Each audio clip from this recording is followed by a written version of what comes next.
So yesterday we had news about two of the most respected men in the Christian fraternity in Ghana who were members of the Board of Trustees of the National Cathedral.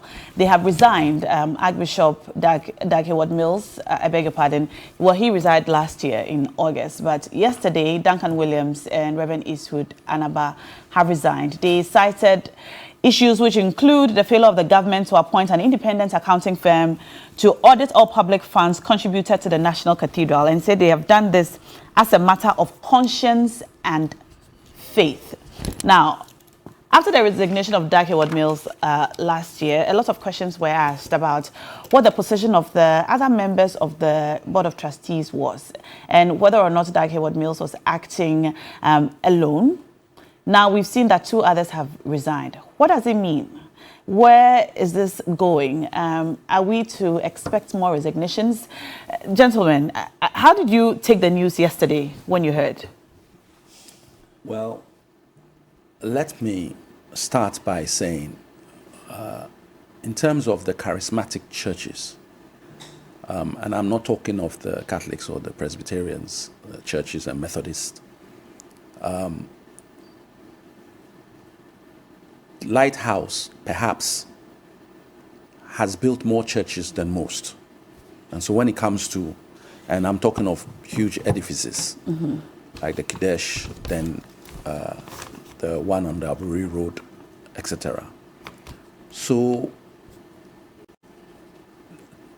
I'm not talking about his religion or faith, but in terms of building churches, he has a good idea what it entails. Duncan Willaims also, and Reverend Eastwood, Anaba. So all these religious leaders are involved in church building. And your antennas should have gone up immediately when Duncan Mills says, I'm not part of this. Because he had certain concerns that he felt he was not comfortable with at the time. Yes. The politics of the whole thing got in the way, so I believe that the recent two didn't want to be seen to be partisan or not in any shape, form, or fashion, and felt that this was a faith-based issue, so they should do everything possible, and may have asked the government of the day to do certain things. For example, have an independent auditor deal with issues. They've reached a point where that appears not to have been done. And so they can no longer be associated with the project.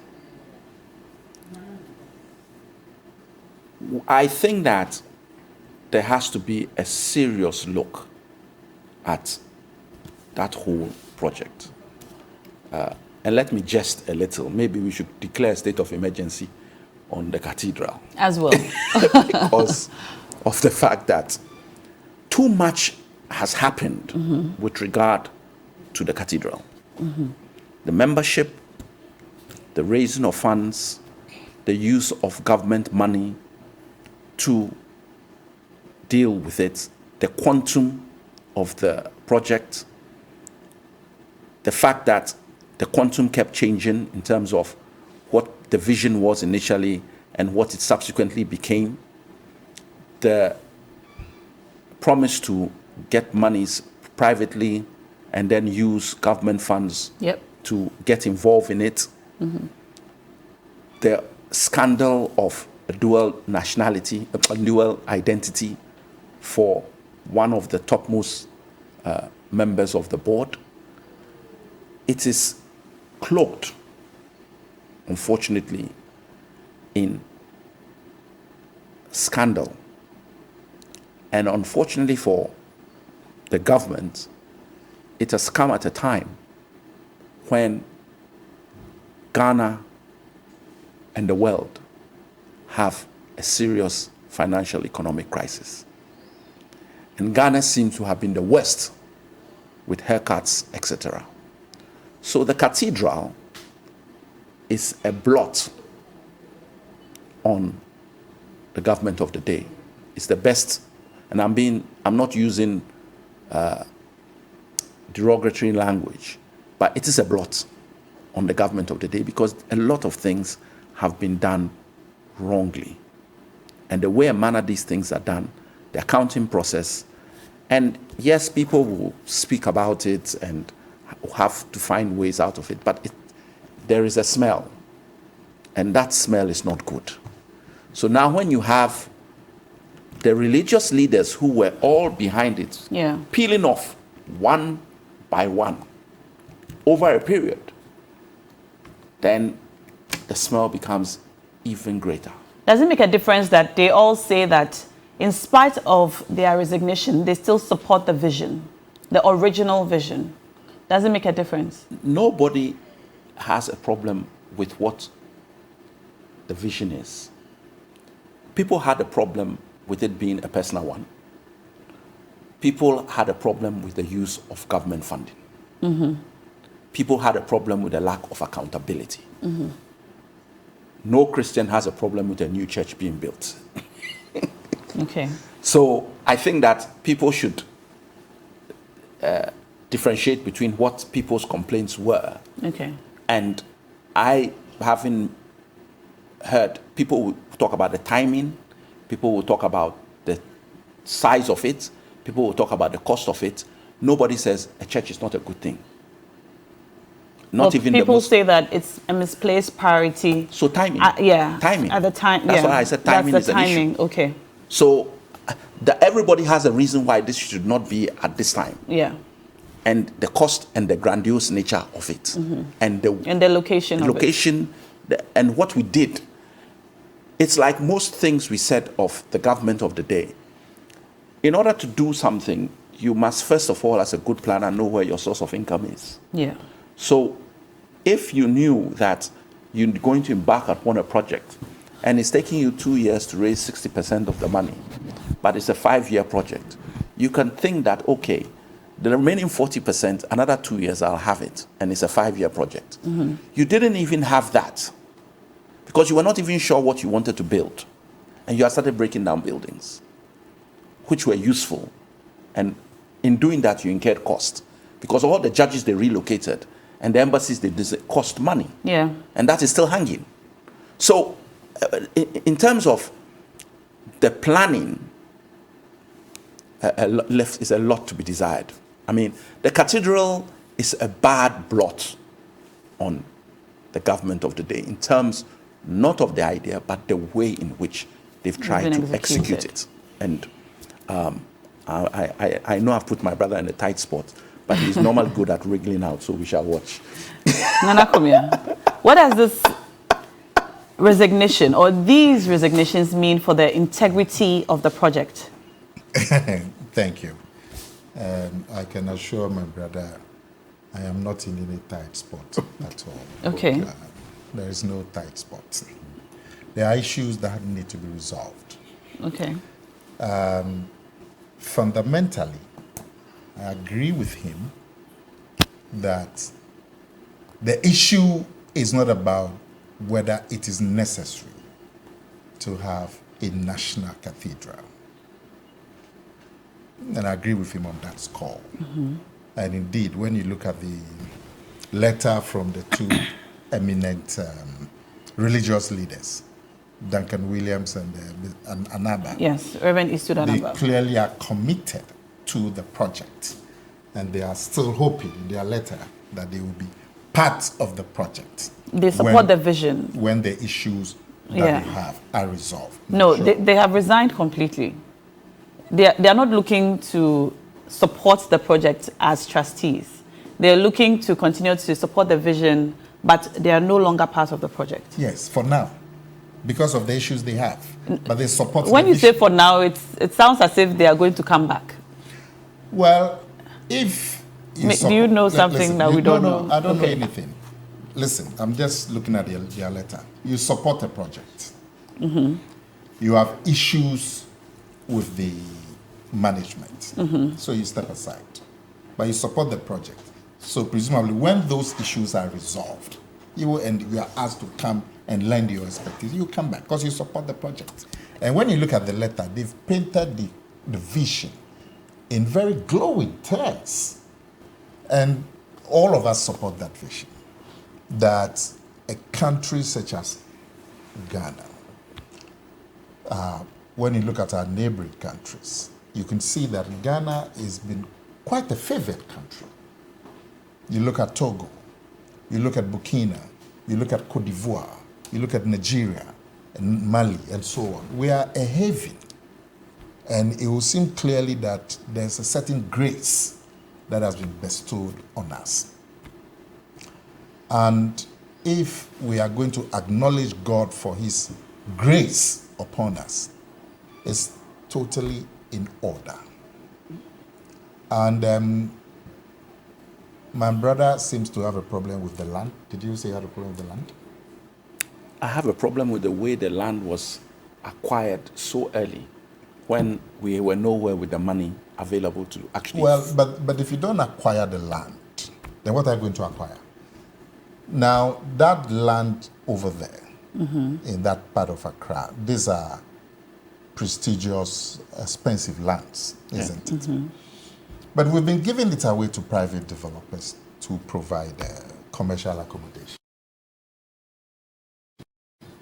That's what... So if we take a few acres for God, what's the problem? There's a lot of vacant land that you could have gone to use for God, if that was the plan. I'm saying. But if you raise down land, buildings that place that were totally all right, okay. Some of them rather new. I made a comment. Let me clarify for him. Okay. Look, when you are going to build, and in order to do that, you are destroying property which judges live in. Our own judges were living. It's not like somebody's come to do commercial building. There were judges' bungalows. Have the money in place, because when you destroy the bungalows, there's a cost. There's a cost of the land itself before you even come to the buildings. Have the money in place so that by now we'll be looking at lentil level. Do you understand what I'm saying? The thing is there. On the face of it, it appears there was no money to even get you anywhere close. We have a hole. So is your problem the siting or what? Is My problem is that you cannot destroy land or property which exists. So your problem is the siting? My problem is the lack of planning to get that. Oh, okay. So it's not a siting. Okay. The site, so, it can be there. I don't have a problem with it. So now we're on the same page. It's not there. But you are saying that properties have to be removed. Yes. But the ones that have been given to commercial operators, there are properties on them. The ones that we've given to commercial people and they put up 10-story and yeah. There are properties on them. Back to Mr. Segbe, exactly. Let me finish. Do they pay for the land? Oh, sorry? Do they pay for the land? Absolutely, they pay for the land. But has government paid for this land? But it's government land. Back to the matter. Back to the matter. All these judges that you are back to the matter. Yeah, but no. But if you say on the matter of the resignation, yeah. What does it mean for the integrity of this project moving forward? All of us are happy that the vision is there. Now, I have always have a point of departure about the funding of the National Cathedral. And it's clear to me that the original concept was a state and religious leaders' collaboration. And when you look at the original statements that were made by the president and so on, the state was going to provide the land and the implementation of the project was going to be done in conjunction with the religious leaders. There was no concept of the state putting in money. And I believe that that original concept would be the best concept. If you look at the caliber of religious leaders that we have today, and who are all put together as board of trustees, you look at them. They have shown excellent ability to attract funding to put up edifices like what we are talking about. Okay. Look at Hayward Mills. Look at what is done in my constituency, North Carnation Industrial Area. I think it's called Kodesh. Yeah, Kodesh. It's a whole mini city. And I understand he's got one on the Kwapim Hills, which is even more grandiose. I don't know the name that it is, but everybody who's been there has been awed by the kind of vision and so he's demonstrated a certain expertise. Now he's resigned. Beyond that, beyond him, Duncan Willaims, the edifices that he's put up across Ghana and across the world, Otabil, Eastwood, Anaba, all of them. We have 2 minutes to wrap up. Okay, so I want to know if you had left it for them, provided them the land, I'm sure they would have been able to come in together, put up this national cathedral. The problem has been the involvement of state money. So you don't agree with how the government has handled it so far? The provision of state money is what has led to all these issues. Now, I'm surprised that they say there should be accountability because there has been controversy. My brother tried to play up. So if they are asking for auditing, but I understand also that Deloitte and Touche have been engaged to conduct auditing on the financing of the cathedral up to date.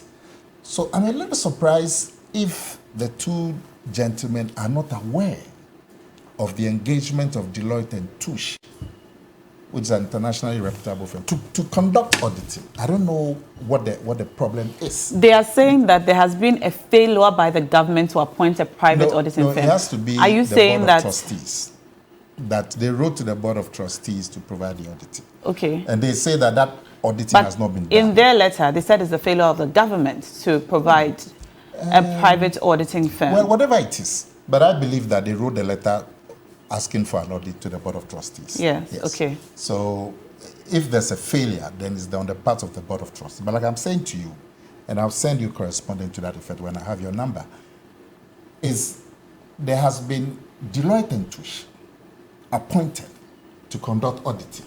So what they've written in the letter is not true. That's what I'm saying. The trustees will have to come with clarification because even I know that Deloitte and Touche have been. It's interesting that you're saying this, yes, because I'll send you the correspondence. That's the information that we all have, that there has not been an appointment of any private auditing firm to do this, and that's the reason for their resignation.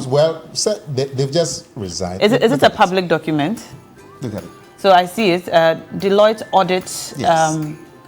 Can I read this? Oh, absolutely. All right. So, audit appointment, engagement letter to the National Cathedral of Ghana. We appreciate the opportunity. Okay, so this is on the letterhead of Deloitte, and it is addressed to who?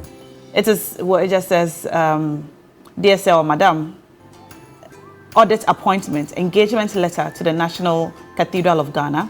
We appreciate the opportunity of the service of the National Cathedral. We are committed to providing you with high-quality professional services in an efficient and timely manner. This letter was dated, or is dated, 17th of March 2023, and it's from Deloitte. To? It doesn't say who to, but at the end of the letter, it says, well, this is not signed. Okay, well, it's signed, but it doesn't say. It's from Charlotte Forson Abbey, engagement partner. And on behalf of the National Cathedral, there's no signature, and there's no signature, there's no, what do you call it? So who is it going to? Witness. So I don't think that it's not signed. So who is it going to? You said it's signed. It's signed by Deloitte, but it's not signed on the part of the National Cathedral of Ghana. So who is the letter to? Well, it's to the trustees, I imagine. Where's the beginning? It's to the Executive Director, National Cathedral of Ghana Secretariat, Presidential Lodge, State House, P.O. Box, OS 2482, Suakra, reference, blah, blah, blah. Okay. But the topic is audit engagement letter to the National Cathedral of Ghana. And this is from Deloitte? Yes. So obviously... Okay. Obviously, there's more to it. There's more to it. And so we'll wait to see. But I'll be surprised why the two prominent members of the board would not be aware that this audit has been commissioned, because that too will be an issue of communication. So let's wait and see. But there should be no debate about any effort to obtain accountability. There should be no debate at all. And it should be a normal function of any enterprise that uses state funds. I think this is something that we'd like to investigate further. From the letter that the two men of God signed, and it has been widely publicized, they resigned from the board of trustees of the National Cathedral because, and they said it's because of the failure of the government to appoint an independent accounting firm to audit all public funds contributed to the National Cathedral. Now, we have just been informed by Anaba that there has actually been the engagement of Deloitte and Touche, to audit the public funds that have been used so far for the construction of the National Cathedral. The letter is dated March 2023. We're going to look further into it, investigate further into it, and bring you more information on this as we go. This has been the big issue on TV3 New Day. I've been talking to Mr. Alex Segbefia and Anaba. Thank you so much, gentlemen. Thank you for coming in. How about we cash out now? Good time to make some money. If you dialed *439#, it's time for you to check your Momo balance. All right, 4321 stop. Your number is 0532-026 ****. Congratulations, you've won 1,000 Ghana cedis. Congrats to you. Still to come, we're going to be hanging out with songstress Adina in a bit. Stay tuned.